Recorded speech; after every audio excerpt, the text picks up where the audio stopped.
Well, since it's Valentine's Day, Yeah. and apparently our listeners are not out celebrating Valentine's Day, they're here listening to us, Right. at least according to the chat room anyway. A lot of virgins. Yeah. Either they're too old or they just can't get a date. Right. Or they're married or something. Yeah. And all that's fine, except the married part. Well, I thought I would kick the Valentine's Day portion of the CMS off with a good story. All right. Is this a Snatch Chat story? No, it's a story about. Well, you'll find out. All right.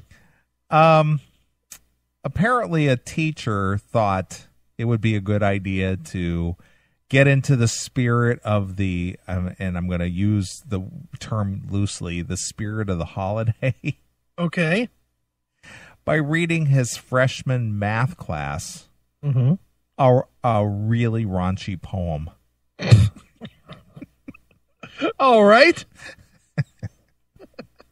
Teacher resigns after reading this really raunchy poem in a freshman math class. Okay. It's Valentine's Day, America. The day of the year when we celebrate the glory of romantic love. And what better form of celebration than to have a math teacher read a filthy, raunchy, embarrassingly sexual poem aloud. Right there in class at a taxpayer-funded public high school. Oh, well, they could stop with that liberal slant, but go ahead. That was the scene at the Nederland High School in Nederland, Texas, just south of Beaumont. The unnamed teacher read the vulgar poem aloud to a class full of pimple-faced freshmen, according to the angry parents. Oh, boy. The day when the teacher busted out the rhymes isn't clear. However, school officials suspended the teacher, presumably after the parents complained. All right. He has since resigned. What a puss. The body poem of 12 short 4-line stanzas isn't traceable to an author. Okay. It appears to have been winding around and in the ether. It has appeared to have been winding around in the ether of the internet for many years now, mostly on websites full of dirty jokes and Angel Fire domains, which somehow still exist. Real? I didn't know that. Local parents are unhappy. All right. It's awful what's happening to the morals, parent Roseanne Lacko told KBMT. All right. What did her sissy son do to report this? Definitely, this person doesn't need to teach anymore. Ever. Oh, never. Never. This guy could not be a good teacher because he has a filthy mind. Because he had a lapse in good judgment. Yeah, couldn't be a good teacher. Right. Another parent, Jerry Wyndham, agreed. Oh, sure he did. Children know enough without him having to push it. Is that Jerry with a Y or an I? With a Y. Oh, that's a guy? Yeah. Dude, please get your balls back from your wife. Right. It starts out with Adam and Eve in the garden. The mad dad added. Oh, God. He might need to go back and study his Bible if he's got one. His Bible? Yeah, because it's Adam. He's a fucking math teacher. I know, but according to the poem, yeah, it is not biblically correct. Yeah, weren't Adam and Eve like like sinners for cheating or something? Well, actually, the poem kind of outlines that in some All right. regard. Yeah, perfect. If not, he needs to get one and see what it's really all about. All right. Nederland High School principal. Get this. This guy's name is. I had to read this twice when I saw this guy's name. Yeah. His name is Stephen Beagle. Stephen Beagle? Just like the dog. Stephen Beagle. Stephen Beagle checking in. He issued a statement about and this is a funny word too to use in an article. Yeah. The kerfuffle Jesus. Whoever wrote this is a fucking loser writer. Kerfuffle. When you use words nobody uses, that just means that you're trying to impress people. Yeah. Stop it. Nobody uses kerfuffle. Nobody has said kerfuffle since 1831. Exactly. I mean, stop with that fucking word. That word is extinct. Right. I want to assure you, as a parent, that the district takes complaints of this nature very seriously. Oh, yeah. Beagle said. Mm-hmm. Beagle. Yeah, Beagle said. Beagle barked. According to the Beaumont Enterprise, Yeah. the actions I take as a principal of Nederland High School are always guided by what is best for our students. When do you think the last time Stephen Beagle's balls were in his mouth, his wife's mouth? Do you think that happened during the school year? Can't even imagine. I mean, would you imagine that it probably did? If he's a married guy, would you imagine that his nuts have been in his wife's fucking face during the school year at this point? Would you think so? No. You don't think so? Again, it's hard to tell what this guy's proclivity is. Well, assuming that he's a straight man, would you think that? Assuming that he's a straight, regular, married, 45 to 50-year-old guy, would you think that at some point he put his cock in his wife's mouth During the school year? Yeah, not in school, but during this time period? Yes. No. You don't think so? You don't think he's gotten laid since September? Probably not. Really? Who knows? I'm trying to make a point. Okay, let's say he did at least once, maybe on Christmas Eve, just as a special favor. Exactly. Do you think he said anything inappropriate to her at any point about, hey, let me see those tits? Well, I'm sure he didn't have ninth grade students looking on.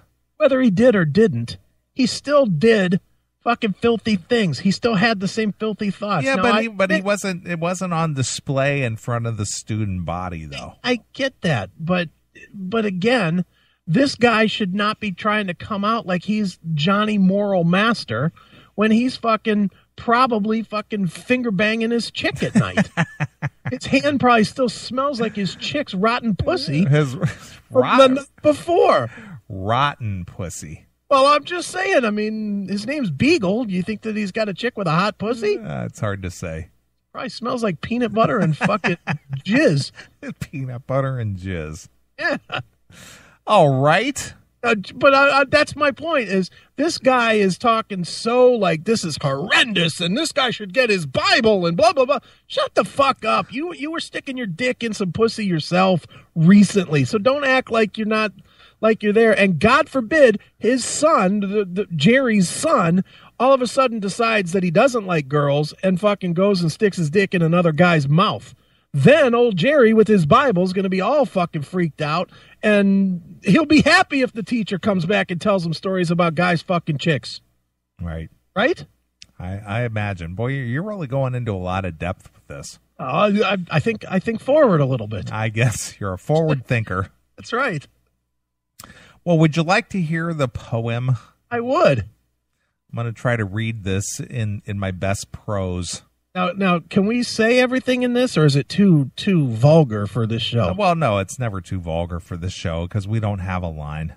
Oh, okay. I just want to be sure. I don't want anybody to be offended. And we don't have any freshmen listening that I'm aware of. We have a freshman in college? Well, that I'm aware of. Right. Mikey, he's not in the chat room. He's not listening. Go ahead. All right. Here's the poem that this teacher in his infinite wisdom felt that it was appropriate to read in front of his ninth grade math class. Ninth grade would be what, 14-year-olds? More or less, yeah. All right. Here it is. In the Garden of Eden, as everyone knows, lives Adam and Eve without any clothes. I feel a Dr. Seuss coming on. Yeah, really. In this garden were two little leaves, one covered Adam's, one covered Eve's. Okay. Getting the picture so far? Yeah, there's two naked people covered their junk with fucking leaves. Yeah, with a fig leaf, yeah. They threw some poison ivy over their snappers. Right. Got it. As the story goes on, nevertheless to say, the wind came along and blew the leaves away. All right, so she sucked Adam's dick? Well, we're not there yet. Oh, okay. You're jumping ahead. You're too forward thinking. I guess. At the sight, Adam did stare. There was Eve's treasure, all covered with hair. She wasn't much into grooming. Oh, a big old fucking Chewbacca bitch. Yeah, she had the big old 70s Earth Mother bush going on there. Yep.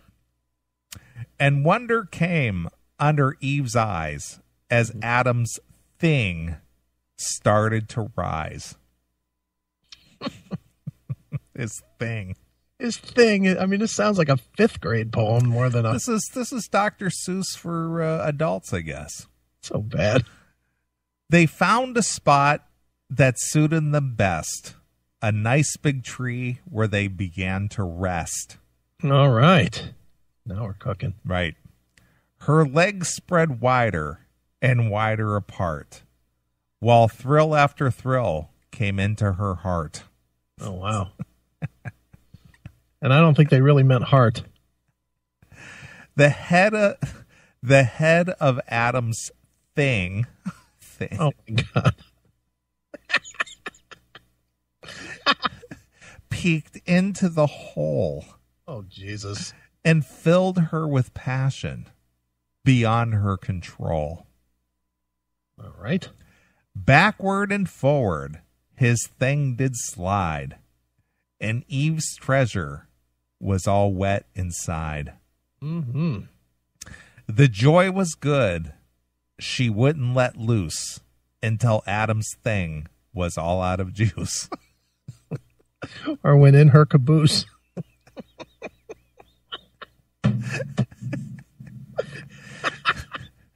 Then down through the years, people did screw, and now it's time for me and you.